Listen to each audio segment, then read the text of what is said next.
Yuk kita masuk ke dalam alur ceritanya. Halo Sobat Noba, melanjutkan cerita dari episode sebelumnya ya. Semoga kalian suka. Sementara itu Guyo terus menjelaskan pada Xiaoyan sendiri.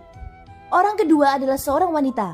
Namun, ucap Guyo meninggikan suaranya. Tapi pada saat yang sama dia sedikit berhati-hati dan butuh jeda sebelum melanjutkan. Jangan meremehkan wanita ini. Tidak apa-apa jika dia wanita biasa. Tapi tidak semua orang bisa menanganinya. Wanita ini sombong dan tidak ramah. Dia acuh tak acuh terhadap orang lain. Justru karena itulah dia hanya menerima satu murid. Terlebih lagi jika bukan karena kepribadian muridnya yang mirip dengannya, dia mungkin tidak akan mampu menahannya. Baiklah, aku sudah memberitahumu tentang bahayanya. Izinkan aku memberitahumu tentang tubuh utamanya. Wujud aslinya adalah api neraka teratai merah. Dia dikenal sebagai Yong Holian atau Nyonya Teratai Merah. Dia tinggal di hutan mapel api di ujung selatan. Dia mengikuti pelatihan tertutup sepanjang tahun. Hanya muridnya yang ada di luar. Oleh karena itu jika kamu ingin pergi ke sana, kusarankan kamu mencari dulu orang tua Haimo Chen. Dia jauh lebih mudah diajak bicara daripada Ye Holian. Apalagi orang tua itu suka anggur. Mungkin selama kamu menyiapkan anggur yang enak, orang tua itu akan mengikutimu. Hahaha. Ucap Guyo berbicara seolah-olah Haimo Chen mengikutinya. Saat Xiaoyan mendengar kata-kata Guyo, dia mengangkat alisnya. Matanya langsung dipenuhi kegembiraan. Sekarang setelah dia mendengar kata-kata Guyo, sepertinya Guyo dan 4 orang lainnya akan mengikuti pewaris kaisar kuno Tousei. Dengan cara ini dia bisa mendapatkan 5 api surgawi yang telah ada selama lebih dari 1000 tahun tanpa banyak kesulitan. Dan api surgawi ini lebih kuat dari 4 atau 5 api surgawi biasa. Sementara Xiaoyan tampak bahagia. Guyo meliriknya dan menggelengkan kepalanya saat berkata, "Jangan pikirkan itu. Jangan pernah berpikir tentang itu. Jika sederhana yang kamu pikirkan, aku pasti sudah lama pergi bersamamu.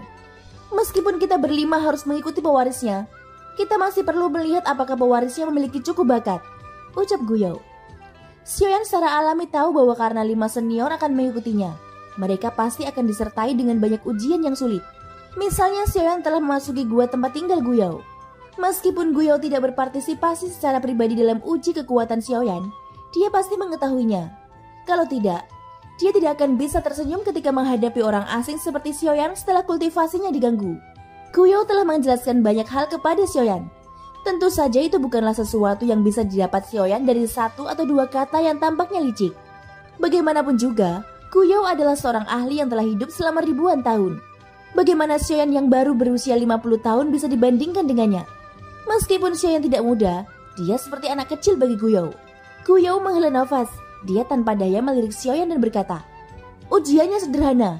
Alasan mengapa ujian diriku begitu sederhana adalah karena aku menganggapmu baru saja tiba di tempat ini, dan kekuatanmu relatif lemah. Oleh karena itu kekuatan formasinya hampir sama dengan milikmu. Setelah fusi, itu hanya sedikit lebih kuat dari milikmu. Memungkinkanmu memiliki kesempatan untuk mengatur nafas. Hanya saja aku tidak menyangka bahwa kamu benar-benar memiliki teknik Do tingkat dewa. Sekarang kamu bisa dianggap lulus ujian ini. Hehehe, ini adalah alasan pribadi. Aku menganggap kamu tidak buruk jadi aku sengaja memberimu perlakuan khusus. Kamu harus ingat betapa baiknya aku memperlakukanmu," ucap Guyo mulai bercanda di tengah kata-katanya, menyebabkan Xiaoyan tidak bisa berkata-kata. "Ngomong-ngomong kamu harus berhati-hati.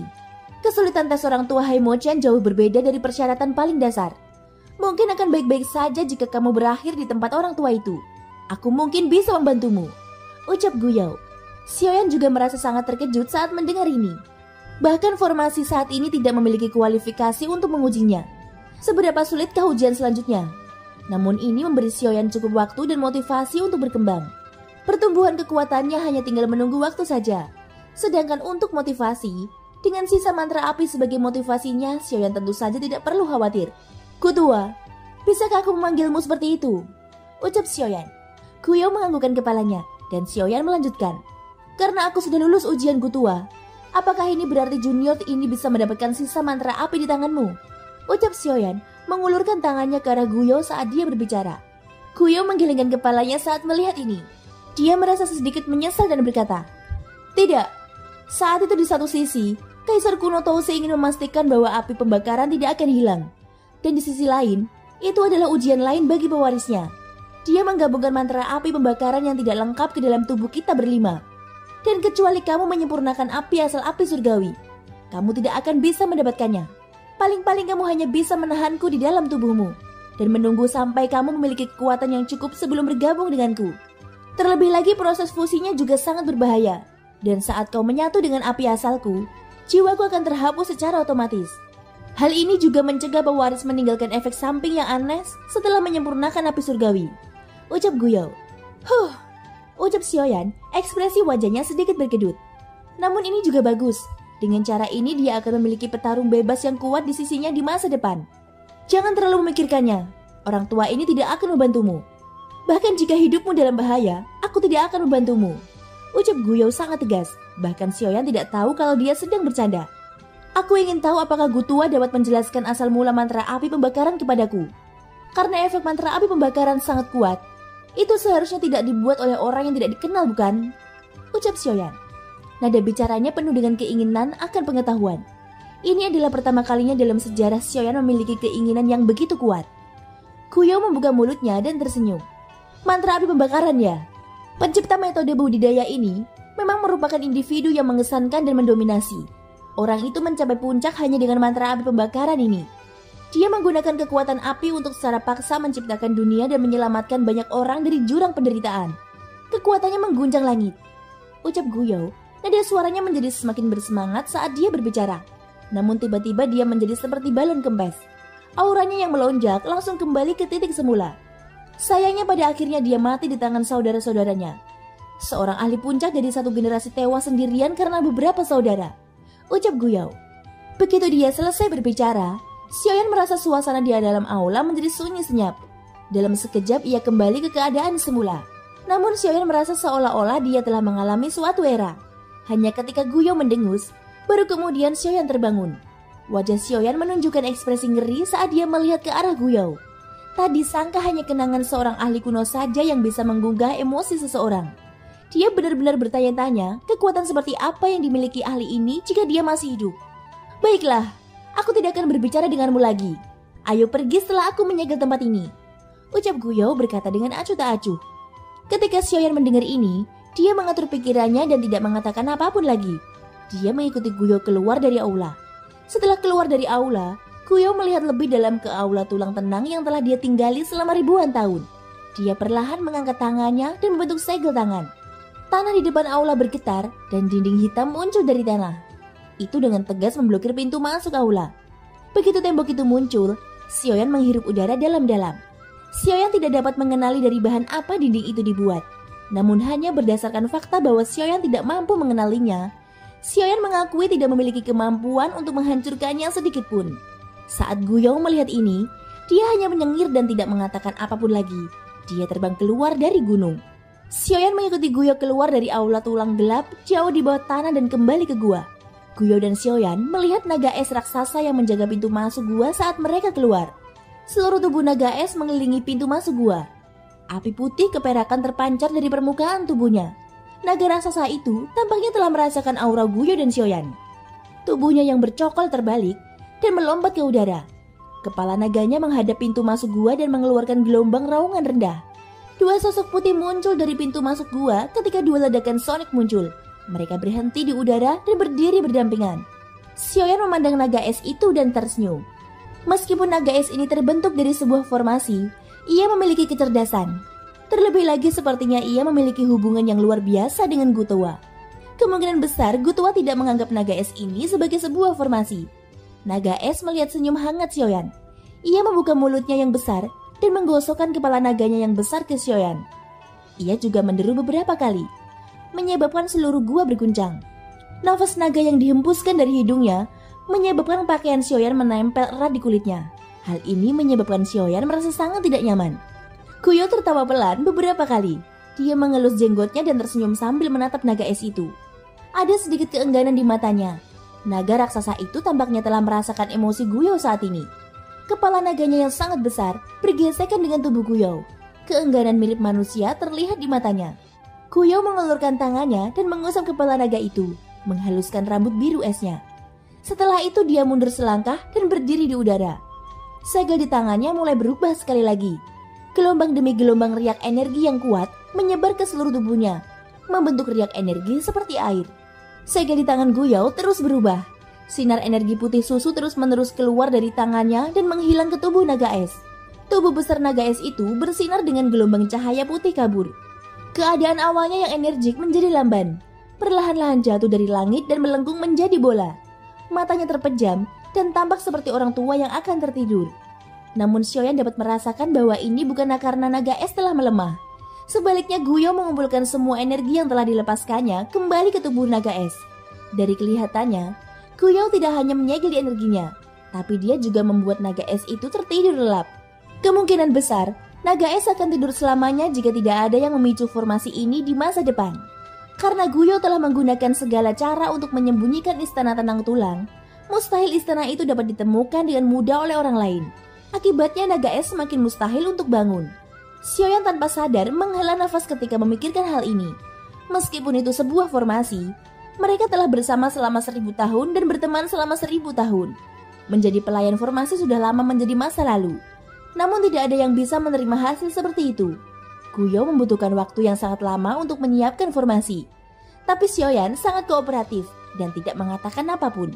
Sebaliknya dia membuka ruang yang luas dan diam-diam menunggu di sampingnya. Setelah Xiaoyan dengan sabar menunggu selama beberapa jam, Guyo akhirnya berjalan perlahan ke arahnya dengan ekspresi pahit di wajah tuanya. Tanpa berkata apa-apa, dia melangkah maju dan membawa Xiaoyan ke pintu keluar. Agar tidak mengaktifkan formasi, Guyo tidak punya pilihan selain memimpin Xiaoyan keluar dari formasi. Mereka berjalan ke kiri dan ke kanan, selangkah demi selangkah melewati jurang tak berujung. Wajah Xiaoyan dipenuhi dengan kewaspadaan saat Guyo memimpin jalan. Ini bukan karena dia tidak mempercayai Guyo. Hanya saja jurang tak berujung ini menyebabkan punggung seseorang berkeringat dingin. Bahkan Xiaoyan tidak tahan. Oleh karena itu dia juga sedikit berhati-hati. Guyo mengabaikan perasaan Xiaoyan dan terus memimpin. Suasana sepanjang perjalanan sangat menyesakan. Hanya ketika mereka berdua melihat cahaya milik matahari di kejauhan, Guyo mengubah suasana suramnya sebelumnya. Dia tersenyum dan lalu berkata, "Ayo pergi. Biarkan orang tua ini melihat orang-orang luar biasa seperti apa yang ada di benua ini. Aku ingin tahu siapa yang lebih kuat dibandingkan dengan orang yang dipilih oleh dewa kuno Touse di sampingku."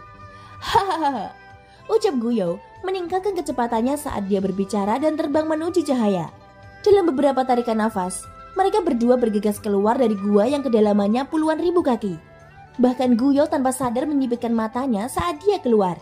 Gunung yang semula tinggi sudah tidak ada lagi. Hanya bebatuan besar yang lebarnya ribuan kaki dan lapisan debu tebal yang menutupi tanah. Seolah-olah memberitahu semua orang bahwa pernah ada makhluk raksasa yang jatuh di tempat ini. Sebuah gunung yang menjulang tinggi, yang memungkinkan pemandangan benua dari atas pernah runtuh di tempat ini. Sayangnya tidak ada yang bisa melihat semuanya di sini. Tidak ada yang tahu bahwa pernah ada gunung besar di sini. Tidak ada yang tahu bahwa dulunya ada sebuah alun-alun kecil di sini. Tidak ada yang tahu tentang semua ini. Guyo perlahan membuka matanya dan menghembuskan udara keruh yang tertahan di dadanya. Dia mengangkat kepalanya dan melihat ruang kosong di atas kepalanya. Sosok Guyo tiba-tiba berkedip dan melesat ke langit. Dia berdiri di tebing tertinggi dan meletakkan tangannya di belakang punggung. Saat berikutnya tiba-tiba saja Guyo tertawa liar. Tawanya mengguncang langit dan bumi. Itu menghalangi semua binatang ajaib dalam radius 10.000 km dan mengguncang dunia. Hahaha, orang tua ini adalah Guyo. Aku telah menunggu selama 1000 tahun. Hari ini aku akhirnya menemukan penggantinya. Karena lelaki tua ini dilahirkan oleh dunia, lelaki tua ini akan bersumpah hari ini bahwa aku akan menjadi makhluk transenden bagi dunia. Dan aku akan menjadi satu dengan dunia, ucap Guyo.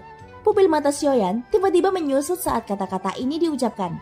Langit cerah di kejauhan kini dipenuhi awan gelap yang berputar. Itu disertai guntur yang menderu. Namun ekspresi Guyo tidak berubah sama sekali. Sebaliknya dia diam-diam berdiri di puncak tebing menyaksikan petir yang bahkan menyebabkan jantung Xiaoyan berdebar. Xiaoyan menelan seteguk air liur. Dia tercengang saat melihat semua ini. Sudut matanya terus bergerak.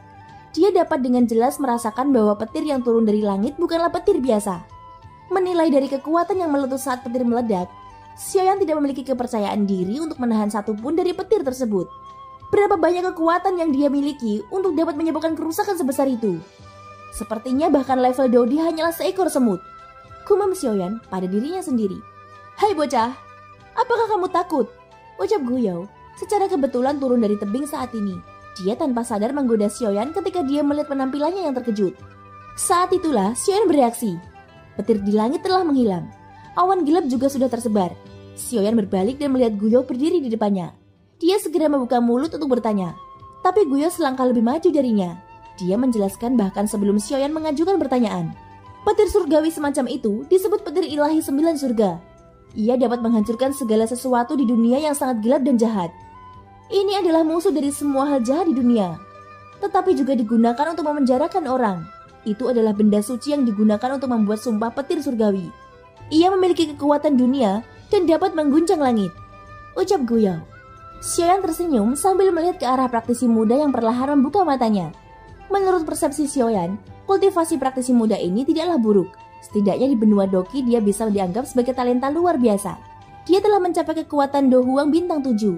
Serigala besar yang dia lawan adalah binatang ajaib peringkat 7, yang disebut serigala bulan melonglong. Binatang ajaib jenis ini sangat kejam dalam pertempuran. Selama ada kesempatan untuk membunuh lawannya, ia tidak akan ragu untuk menyerang ke depan dan membunuh lawannya. Bahkan jika lawannya hendak mencapai titik vitalnya, ia tidak memiliki niat sedikit pun untuk menghindar.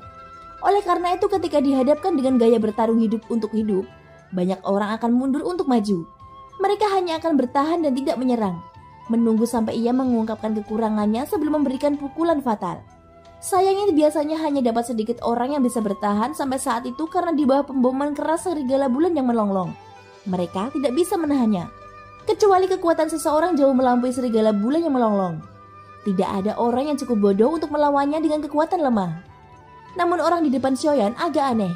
Meskipun Xiaoyan telah melihat beberapa mayat sebelumnya, dari penampilannya, status dan kekuatan mereka tampaknya lebih rendah daripada orang ini.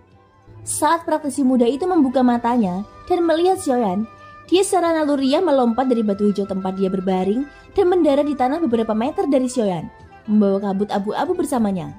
Setelah itu dia sepertinya teringat sesuatu dan dengan cepat berjalan ke depan. Dia menangkupkan kedua tangannya dan membungkuk pada Xiaoyan sambil berkata, "Saudara Xiaoyan, aku telah menunggumu. Saya Liu Xiang. Terima kasih telah menyelamatkan hidupku. Aku tidak mengenali dermawan saya sekarang. Kuharap dermawan itu akan memaafkan saya," ucap Liu Xiang. Liu Xiang tidak memiliki sedikit pun keraguan ketika dia berbicara. Terlihat bahwa dia juga orang yang lugas. Oleh karena itu Xiaoyan tidak menyalahkannya. Setelah menjelaskan niatnya, mereka berdua berjalan keluar dari hutan pegunungan bersama untuk menghindari masalah yang tidak perlu dan untuk memahami dunia ini terlebih dahulu. Xiaoyan tidak terbang bersama Liu Xiang. Sepanjang perjalanan, Xiaoyan juga memiliki kesan yang baik terhadap Liu Xiang. Dari percakapannya dengan Liu Xiang di sepanjang jalan, Xiaoyan memahami bahwa mereka sekarang berada di wilayah barat daya benua, berdekatan dengan hutan kuno yang sunyi di selatan. Ada banyak binatang ajaib yang sangat kuat. Beberapa di antaranya bahkan cukup kuat untuk mencapai puncak benua. Kekuatan mereka tidak kalah dengan beberapa puncak eksistensi manusia. Namun mereka tampaknya memiliki kesepakatan dengan manusia bahwa mereka tidak dapat menyerang begitu saja. Jika tidak, mereka akan diburu oleh ahli dari kedua belah pihak sampai mereka mati. Liu Xiang tinggal di sebuah kota bernama Kota Qingyang. Itu adalah kota kecil di wilayah barat daya. Dan Liu Xiang adalah anggota salah satu dari dua klan besar di Kota Qingyang. Kedua klan tersebut telah bertempur secara terbuka dan diam-diam selama ratusan tahun. Klan lainnya bermarga Wu dan keduanya selalu berimbang. Hingga 10 tahun yang lalu, ketika kepala klan Wu membuat terobosan dan melukai kepala klan Liu dalam pertempuran dengan kepala klan Liu, meninggalkan kepala klan Liu dengan gejala sisa. Meskipun kepala klan Liu terluka dan menderita gejala sisa, unta yang kelaparan masih lebih besar dari kuda. Dengan berdirinya klan Liu, meski gejala sisa belum hilang seluruhnya, selama bahan obat lain ditemukan, gejala sisa akan segera dihilangkan. Sayangnya dalam 10 tahun terakhir klan Wu tidak dikenal ampun, terus-menerus menekan klan Liu. Sebagian besar pasar tekstil di kota Qingyang telah disepakati oleh klan Wu. Meskipun gejala sisa kepala klan Wu hampir pulih sepenuhnya, situasinya menjadi sangat kritis. Bahan obat yang tersisa belum ditemukan. Tetapi sekarang klan Wu hendak menyerang kota. Liu Xiang tidak punya pilihan selain membawa anggota klannya keluar untuk mencari bahan obat. Setelah 2 bulan mencari, Liu Xiang akhirnya menemukan lokasi pasti dari semua bahan obat dengan susah payah. Setelah beberapa pertempuran, tidak banyak orang yang tersisa. Tetapi bahan obat terakhir rumput penjaga jiwa belum ditemukan. Hal ini membuat Liu Xiang dan yang lainnya sangat cemas. Melihat perang klan akan segera terjadi dan kepala klan Wu belum pulih dari gejala sisa, mereka tidak punya pilihan selain membuat pertaruhan terakhir. Ketika binatang ajaib tingkat ke-7 serigala bulan yang melolong pergi ke berburu makanan, mereka diam-diam bergerak. Tapi karena suatu alasan, mereka ditemukan oleh serigala bulan yang melolong. Setelah serangkaian pertempuran, Mereka sudah kelelahan, sekarang mereka ditemukan oleh binatang ajaib itu. Mereka tidak punya pilihan selain melawannya. Pada akhirnya mereka semua musnah. Jika Xiaoyan tidak datang tepat waktu, bahkan Liu Xiang pun akan dimakan oleh serigala bulan yang melolong saat ini. Waktu berlalu tanpa disadari, keduanya mengobrol sambil berjalan. Dalam sekejap mata, mereka sudah mendekati kota. Xiaoyan melirik dan melihat garis hitam di kejauhan. Tanah di bawah kakinya tanpa disadari telah berubah dari padang rumput hijau menjadi jalan keras yang kokoh. Jelas sekali bahwa ini adalah akibat dari seringnya lalu lintas. Xiaoyan menarik nafas dalam-dalam dan merasakan aura manusia yang familiar antara langit dan bumi. Sudut mulutnya terangkat membentuk lengkungan saat dia menghela nafas dengan lembut. Masih lebih baik bersama manusia. Sungguh membosankan sendirian. Saudara Liu, masih ada yang harus aku lakukan. Sampai jumpa lagi, ucap Xiaoyan. Saat suaranya jatuh, dia mengabaikan ekspresi kaget Liu Xiang dan tubuhnya melintas dan menghilang di depan Liu Xiang. Hanya suara Xiaoyan yang tersisa yang masih bergema di langit, memberitahu Liu Xiang bahwa seseorang baru saja berada di sini. Dia sudah mengetahui nama orang itu. Itu adalah seorang pria muda bernama Xiaoyan, yang terlihat seumuran dengannya. Liu Xiang berdiri di tempat yang sama untuk waktu yang lama dan baru pulih setelah beberapa saat. Dia maju selangkah dan hampir terjatuh. Baru kemudian Liu Xiang menyadari bahwa kakinya mati rasa. Dia mengedarkan doki di tubuhnya dan menghilangkan rasa mati rasa di kakinya. Saat itulah dia terus bergegas menuju kota Qingyang. Namun kecepatannya kali ini dibantu oleh doki miliknya. Aliran cahaya hijau pucat tertinggal di tempat dilewati Liu Xiang, dan tubuhnya telah menghilang ratusan kaki jauhnya. Saat dia berjalan, dia bergumam pada dirinya sendiri. Dia sangat cepat. Dengan kecepatan seperti ini, aku khawatir hanya pemimpin klan yang dapat mengimbanginya dengan kekuatan penuh. Bukankah itu berarti kekuatannya setidaknya setingkat dengan kepala keluarga? Ini sangat menakutkan. Dengan bakat seperti ini, dia mungkin adalah murid dari sekte besar yang keluar untuk berlatih. Jika klan Liu Ku berhubungan baik dengannya, maka klan Wu pun harus bersikap sopan kepada kami. Aku harus segera memberitahu kepala klan tentang masalah ini, ucap Liu Xiang. Saat suaranya turun, kecepatannya meningkat sekali lagi. Tubuhnya bersinar dan dia dengan cepat terbang menuju klan Liu di kota Qingyang. Liu Xiang masih bergegas menuju kota Qingyang dari luar kota. Tapi Xiaoyan sudah mulai berjalan-jalan di sekitar kota. Xiaoyan melihat kejalanan yang ramai dan tersenyum. Setelah beberapa kali berbelok di jalanan dan arus orang, akhirnya ia menemukan asosiasi pedagang yang khusus menjual informasi. Xiaoyan memasuki toko dan melihat konternya dipenuhi informasi tentang faksi biasa. Dia dengan santai membaliknya dan menunjukkan senyuman. Dengan sebuah buku di tangannya, dia melemparkan segam koin emas dan berjalan keluar. Setelah meninggalkan asosiasi pedagang, dia dengan hati-hati melihat buku yang tertutup debu di tangannya. Buku ini berjudul Penjelasan Benua dan menjelaskan banyak hal yang perlu diketahui tentang benua tersebut. Namun Xiaoyan tidak terlalu memperhatikannya. Sebaliknya dia langsung melihat bagian terpenting. Benua ini disebut Benua Yuanwu. Pada zaman dahulu para ahli dilahirkan dalam jumlah besar dan para jenius dikumpulkan. Benua Yuanwu pada dasarnya terbagi menjadi dua bagian besar, wilayah tengah dan wilayah luar. Wilayah luar dibagi lagi menjadi 4 bagian, timur, barat, selatan dan utara. Keempat bagian tersebut dibagi lagi menjadi 9 prefektur. 9 prefektur dibagi lagi menjadi 36 kabupaten dan 72 prefektur. Buku tersebut tidak menjelaskan wilayah tengah secara detail. Xiaoyan tidak terkejut dan terus membaca. Xiaoyan secara alami sangat memperhatikan kekuatan. Bagaimanapun kekuatan adalah satu-satunya jalan masuk ke seluruh benua. Oleh karena itu Xiaoyan membaca dengan cermat. Pembagian kekuatan di benua Yuanwu sebagian besar sama dengan pembagian kekuatan di benua Doqi. Namun ketika menyangkut Dodi, Xiaoyan sedikit mengernyit. Pembagian kekuatan di benua Yuanwu tidak lagi sama setelah mencapai Doseng.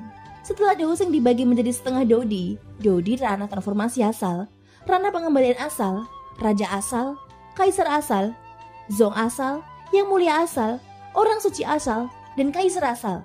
Ranah-ranah ini adalah pembagian kekuatan di benua Yuanwu. Kebanyakan dari mereka sama dari Dose hingga Doseng. Tetapi satu-satunya perbedaan adalah antara ranah transformasi asal dan pengembalian. Buku tersebut menjelaskan bahwa ranah transformasi asal dan pengembalian tidak berbeda 9 bintang seperti alam lainnya. Alam transformasi asal dan pengembalian dibagi menjadi tahap awal, pertengahan, dan akhir. Tahap akhir dibagi lagi menjadi tahap akhir dan puncak tahap akhir. Sebelum seseorang mencapai ranah transformasi asal, seseorang dapat menggunakan sumber energi Dodi di dunia untuk berkultivasi. Tentu saja persyaratannya adalah seseorang harus beradaptasi dengan sumber energi di dunia. Situasi Xiaoyan ketika dia menerobos sebelumnya adalah karena tubuhnya tidak sesuai dengan sumber energi dunia. Jika bukan karena botol giok, Xiaoyan tidak akan tahu harus berbuat apa. Alasan mengapa orang di benua Yuanwu dapat beradaptasi dengan sumber energi dunia, terutama karena mereka lahir di benua tersebut, sehingga mereka secara alami beradaptasi sejak dini. Begitu mereka dewasa, mereka tidak perlu menyesuaikan diri dengan sumber energi. Misalnya Xiaoyan tidak akan bisa beradaptasi dengan sumber energi dunia untuk jangka waktu tertentu. Thank you guys sudah mendengarkan ceritaku sampai akhir. Semoga kalian suka ya. Sampai jumpa dan bye-bye.